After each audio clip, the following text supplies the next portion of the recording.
Hello, beautiful souls. Thank you so much for joining me here at Rising One Coaching. We are having our Monday session in our Mind, Body, Soul series, and today we are going to be talking about confidence. And we're going to be talking about confidence in the mind, not as something loud or external, but as an inner knowing, a steady rootedness in who you are, even when the world feels shaky. And I know the world feels shaky for a lot of us these days. Confidence isn't ego. Confidence is clarity. It's choosing to trust yourself over and over again, even when doubt whispers in your ear. Most of us were taught to think of confidence as being loud, extroverted, put together, or unshakably self-assured. But here's the truth. Confidence isn't something you perform, it's something you embody. It's not always about what to say, but knowing that you're worthy of saying it. Confidence is safety in our own mind, our own body, and our own story. So let's start with a truth. We were born confident. If you watch any toddler, they speak without filter, they dance without fear, they take up space like it's the most natural thing in the world. We learned to question ourselves, to doubt, to shrink, to second guess our own beautiful brilliance. But the good news is we can also unlearn it. So where does confidence start? Well, like a lot of things, it starts with our thoughts. So here are a couple questions you could ask yourself. What am I telling myself daily? What story is playing in my mind when I walk into a room? Am I waiting for permission or am I giving it to myself?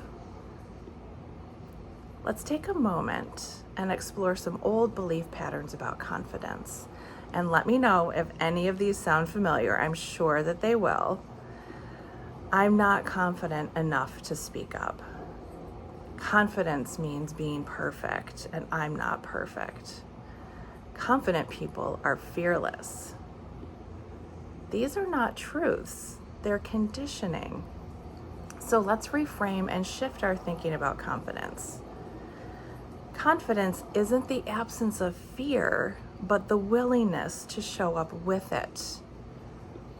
Confidence doesn't mean having all of the answers. It means trusting yourself to ask the right questions. And confidence isn't about comparison, it's about connection with yourself, with your soul, and with your own truth. So here's a gentle mindset shift. Instead of asking, how can I become more confident? Try asking, where have I already been brave but didn't call it confidence? Where have I already been brave but didn't call it confidence? Because the truth is, you already have it. You just haven't always felt safe enough to show it. So here's a simple practice in developing confidence that I'd like to do with you right now. Take a moment and pause. You know my favorite thing, hand on heart, and complete this sentence. When I feel most like myself, I am. When I feel most like myself, I am. And let the words rise without judgment. That version of you, the real you, is where confidence lives.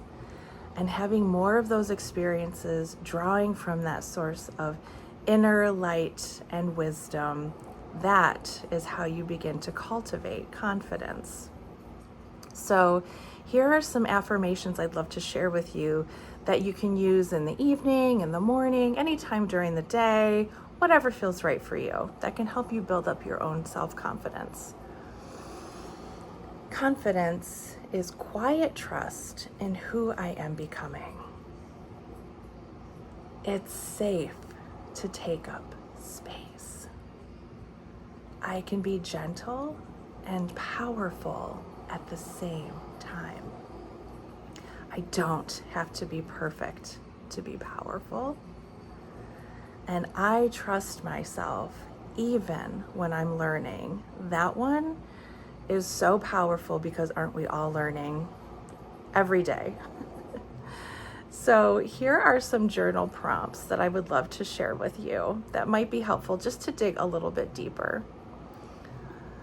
What old beliefs about confidence do I want to let go of? What does authentic confidence feel like in my body? And where in my life have I already shown quiet courage? It's great journal prompts. So this week, let confidence be gentle. It's not a performance, but a presence. I thank you so much for showing up today. You are investing in yourself, and it is the best investment you could ever make. We all have confidence. We just have to learn to remember and get back to ourselves. So I'm looking forward to sharing Wednesday's session with you where we talk about confidence in the body. It's going to be a great episode, so don't miss it. I also invite you to print out the Coming Home to You journal pages. They are free, printable. The link is in the bio, and you can use them for any of these sessions. They really ask some really great questions that help you dig a little bit deeper and get the most out of these sessions. So I look forward to seeing you Wednesday. I hope you have a wonderful morning, afternoon, or evening, wherever you are. Thank you so much for joining. Blessings.